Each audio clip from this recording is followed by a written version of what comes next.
Hi, I wanted to share a video with you. It's going to be the first in a series of videos that I post that talk about ways that I incorporated PA tasks into my classroom as transition tools.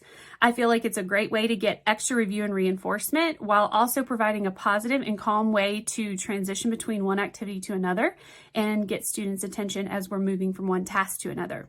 So this will be to a familiar tune, and I just changed the words just a little bit. I'm going to model it with a slinky, but students can absolutely just take their writing hand and blend down their non-writing arm, blending those sounds together.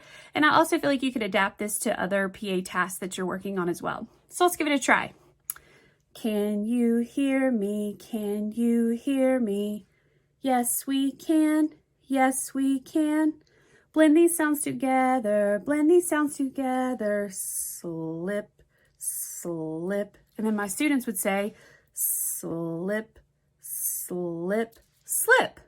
And so it's a nice way to get their attention, get some extra practice in. Again, I would have guided them to the procedure of how to do this exercise, but I found it a great transition tool and a great way to get in those extra moments of PA.